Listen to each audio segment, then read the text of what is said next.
देखिए chapter 1 exercise 1.3 class 12। Welcome to my YouTube channel physics and mathematical concepts by Gupta classes. तो आज हम बात करेंगे अपने क्वेश्चन नंबर 8 पर। क्वेश्चन नंबर 7 तक मैंने आपको करा दिए है लास्ट वीडियोस में, और ये आपका एनसीईआरटी टॉपिक चल रहा है।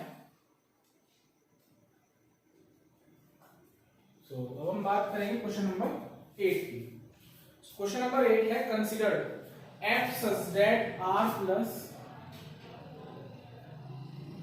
tends to 4 comma infinity given by function fx equal x square plus 4 show that f is invertible with the inverse f inverse of f given by f inverse by root y minus 4। Show क्या करना है आपको? f is invertible, f आपको invertible show करना है and f inverse y आपको root y minus 4 show करना है, और where r positive is the set of all negative real number. देखिए ये r जो पॉजिटिव है इसका मतलब यही नहीं है कि आप ओनली पॉजिटिव रियल नंबर्स ही लेंगे। r पॉजिटिव का मतलब होता है नॉन नेगेटिव नंबर, का मतलब है ये जीरो को भी अपने अंदर इंक्लूड कर लेता है। जीरो को भी अपने अंदर क्या कर लेता है?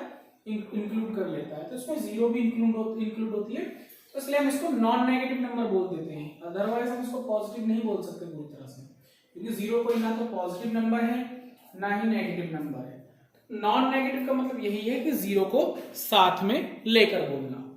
सबसे पहली बात है एफ इनवर्स बाई। तो सीधी सी बात है, इतने क्वेश्चन मैंने आपको करा दिए हैं। पहले तो आपको इसे इन्वर्टिबल शो करना है, तो दो मेथड होते हैं, तो आप इसे बाइजेक्टिव दिखा दीजिए या फिर आप इसको फॉग y इक्वल y या फिर g o f x equal x show कर दीजिए। तो हम गॉफ वाले मेथड से कर लेते हैं। फॉग y इक्वल आपको y शो करना है और गॉफ x इक्वल आपको x शो करना है। क्लियर? सो इसके लिए सबसे पहला काम क्या होता है मैंने आपको बताया है। इसके लिए फर्स्ट ऑफ ऑल आपको ये जो टर्म है y equal x square plus 4, इसे आपको y की फॉर्म में जो लिखी हुई है आपको x की फॉर्म में लिखना होगा, ठीक है ना? क्योंकि अभी आपकी fx है, तो क्या हो जाएगी x square equal y minus 4, then x इक्वल रूट y माइनस 4। तो जो x है इसे आप क्या बोलेंगे? gy बोलेंगे, क्योंकि x क्या रहेगा आपका? gy हो गया। तो ये आपका gy हो गया, मतलब g फंक्शन हो गया। अब हमें सबसे पहले क्या फाइंड आउट करना है, हम इसे भी निकाल लेते हैं। फॉग y इक्वल y, ये हमें प्रूफ करना है। तो पहले हम फॉग y फाइंड आउट कर लेते हैं। फॉग y आपका क्या होगा? f gy। f gy कैसे फाइंड आउट करेंगे? fx क्या है आपका? एक्स स्क्वायर प्लस 4, तो f gy क्या होगा? f gy क्या होगा? gy का होल स्क्वायर प्लस 4। gy की वैल्यू कितनी है? रूट y माइनस 4 का whole square plus 4, then we get y minus 4, क्योंकि आप होल स्क्वायर करेंगे तो उसकी रूट फॉर्म खत्म हो जाएगी, प्लस 4, देन 4 को 4 कैंसिल आउट, हमारा ये y आ गया। मतलब फॉग y आपको कितना आ गया? y आ गया है। इसी तरह हमें क्या फाइंड आउट करना है? गॉफ fx इक्वल क्या लाना होगा? x। तो गॉफ fx क्या होगा? gfx। gfx क्या होगा? अब यहाँ पर gy कितना है? Root y minus 4। gt कितना होता है? Root t minus 4। gfx कितना होगा? Root fx minus 4। fx की वैल्यू कितनी है? अगर आप देखें तो fx की वैल्यू है एक्स स्क्वायर प्लस 4, और ये minus 4, then minus to minus cancel, x square equal x. तो ये आपका आ गया। तो इससे हमें पता चल चुका है f इज इन्वर्टिबल। f क्या हो गया आपका? इन्वर्टिबल हो गया फंक्शन। और जब आपका f इन्वर्टिबल है तो f इनवर्स क्या होगा? f इनवर्स होता है g, और हमें f इनवर्स y बताना है। तो f इनवर्स y कितना होगा? gy। तो gy कितना आपका? Root y minus 4। So hence proof, ये आपका प्रूफ हो गया। क्लियर है? सो इस तरह आपको क्वेश्चन नंबर 8 करने का। So pause the video to note it down. अब हम चलते हैं अपने नेक्स्ट क्वेश्चन पर। तो मैं इसे रफ कर रहा हूं, आप इसे पॉज करके नोट कर सकते हैं या फिर स्क्रीनशॉट की समस्या तो होगी नहीं, तो उससे आप कर सकते हैं।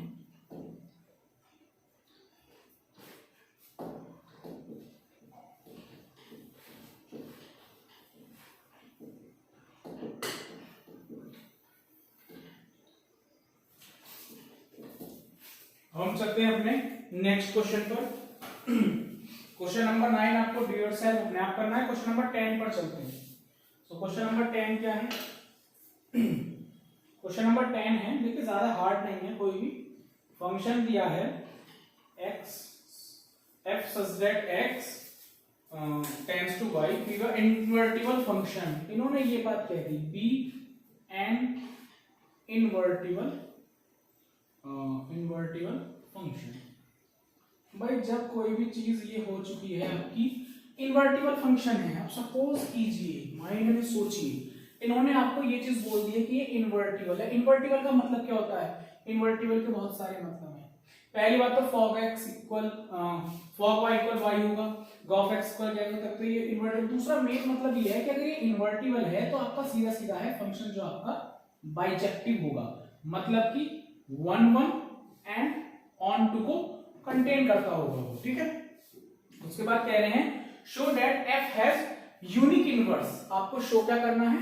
शो करना है f has unique inverse. f का f जो है यूनिक इनवर्स है, क्लियर? सो अब आप उसे करेंगे कैसे? इन्होंने हिंट भी दिया है, अदरवाइज विदाउट हिंट के भी कर सकते, कोई बड़ी प्रॉब्लम नहीं है इसमें। देखिए हमें वो कह रहा है f जो है हैज ए यूनिक इनवर्स। जो f फंक्शन का जो इनवर्स होगा वो एक होगा, यूनिक होगा। इसमें आपको ये बात भी पता लग जाएगी कि इन्वर्टिबल फंक्शन को बाइजेक्टिव क्यों कहा जाता है, आखिर 1 1 ऑन टू से ही क्यों है। अगर कोई फंक्शन 1 1 ऑन टू है तो वो इन्वर्टिबल क्यों है, ये चीज भी आपको यहाँ पर क्लियर हो जाएगी। तो सबसे पहले हम बात करते हैं अपना हमारा फंक्शन क्या है, ये है, ठीक है। अब ये इन्वर्टिबल है तो सपोज करो लेट हम इस चीज के अपोजिट चीज ले रहे हैं। हम सोचते हैं G1 and G2 are to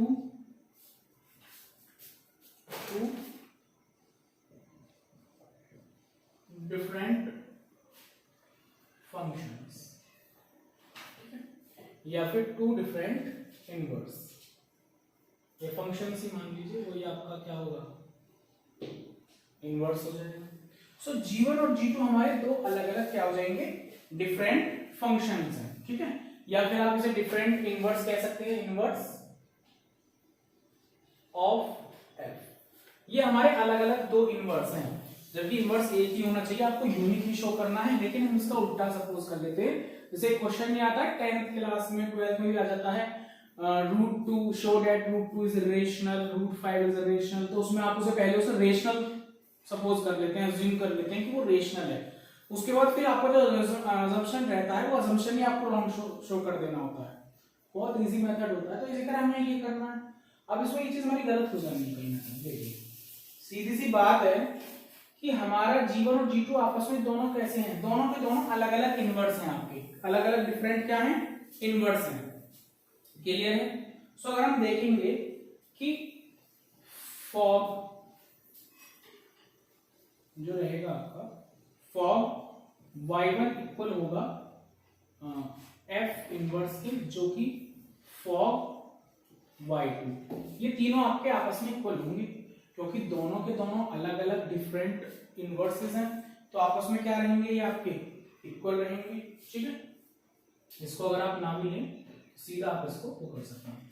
अब आप इसे क्या बोलेंगे, फंक्शन को f g y1, इसे क्या बोलेंगे f g y2, क्लियर।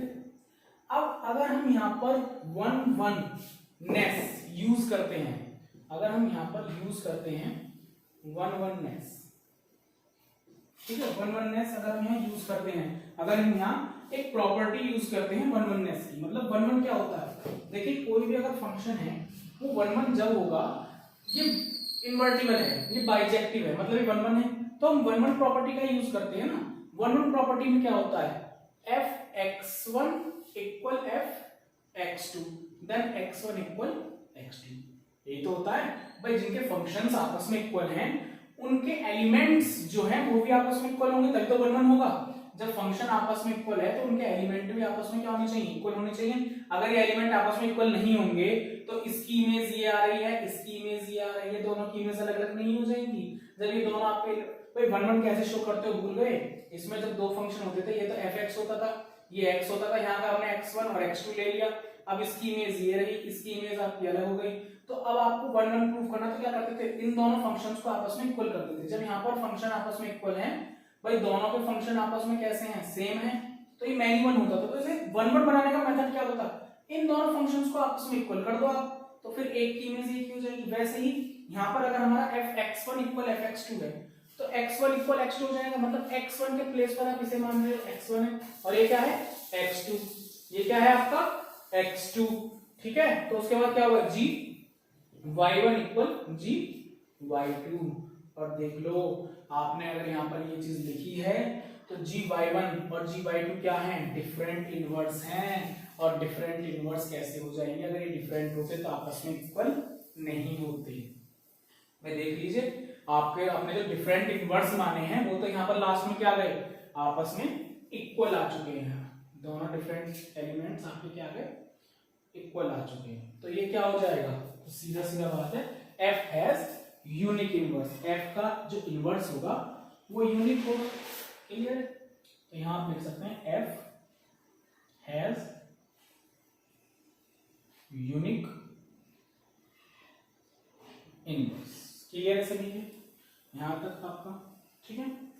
इस तरह आपको ये प्रूफ करना था और सॉल्व करना था। इसे बाइजेक्टिव भी इसलिए कहते हैं, कोई भी इन्वर्टिबल फंक्शन बाइजेक्टिव क्यों होगा भाई, सीधी सी बात है, 1 2 3। अब मैं यहाँ पर एक फंक्शन लेता हूँ a b c, इसका इसके साथ, इसका इसके साथ, इसका इसके साथ है, तो ये 1 1 हो गया। क्लियर है? अब अगर हम एक मैनिपल फंक्शन ले लेते हैं,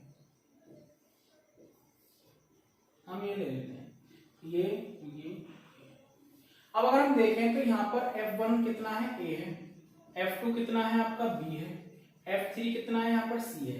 तो अगर हम देखें तो f इनवर्स a कितना होगा, 1 होगा भाई, ये f इधर आकर इनवर्स हो जाएगा तो 1 आ गया। f इनवर्स b कितना होगा आपका, ये 2 रह जाएगा। f इनवर्स c कितना होगा, यहाँ पर 3 रह जाएगा। क्लियर?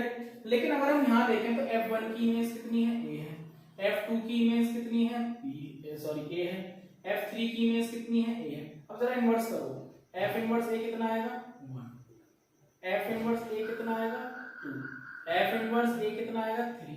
मतलब कि एक ही एलिमेंट की डिफरेंट इमेज, डिफरेंट इनवर्स कैसे पॉसिबल है भाई, सेम है ये तो, लेकिन ये तो डिफरेंट आ रही है।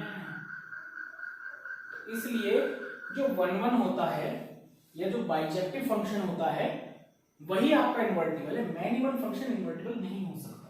क्लियर है? इसके बाद इसे आप नोट करना चाहें तो इसे नोट कर सकते हैं, so pause the video to note it down. और अब मैं इसे हम रफ करेंगे।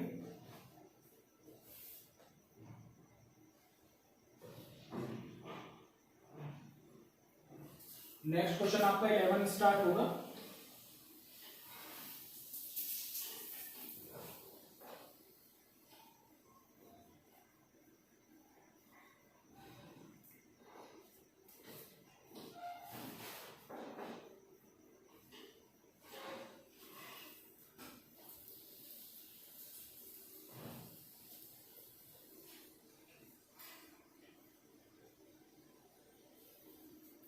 तो 11 क्वेश्चन ध्यान से देखेंगे। Consider f such that 1 2 3 tends to a b c। Question number आपका 11 है, सॉल्यूशन है f tends to 1 2 3 tends a b and c। Clear?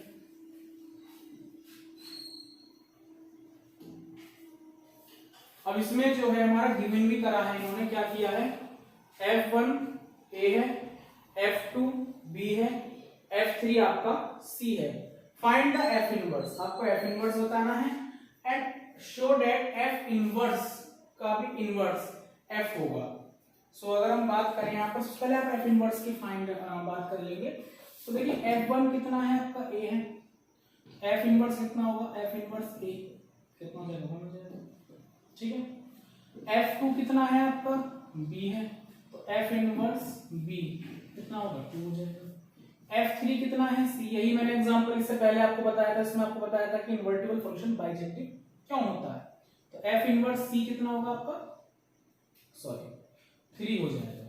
तो अगर हम देखें तो हमें फंक्शन क्या था हमारा, ये जो फंक्शन था ये क्या था आपका, जो फंक्शन गिवन था ये हमारा फंक्शन था नॉर्मली। अब जो आपका जो फंक्शन आया है एफ इनवर्स, अगर आप इस एफ इनवर्स की रोस्टर फॉर्म बनाएंगे, रोस्टर फॉर्म क्या बनेगी इसकी, A21 B2 C3, ये इसकी रोस्टर फॉर्म हो जाएगी, ठीक है। इसकी रोस्टर फॉर्म क्या थी, इसकी रोस्टर फॉर्म थी 1, A 2, B 3, C, और इनवर्स में ये हो जाएगा। अगर अब हम इसका एफ इनवर्स का फिर से एक इनवर्स करें, जो कि इन्होंने कहा है कि एफ इनवर्स का इनवर्स फाइंड आउट करना, तो इसमें आप क्या कर देंगे, फिर से इनकी प्लेसेस को चेंज कर लेंगे, 3, C। अब हो जाएगा, ये कैसे होगा, अब एफ इनवर्स का इनवर्स 1 फाइंड आउट करेंगे तो क्या आएगा, A ही तो आएगा, तो 1, A हो जाएगा।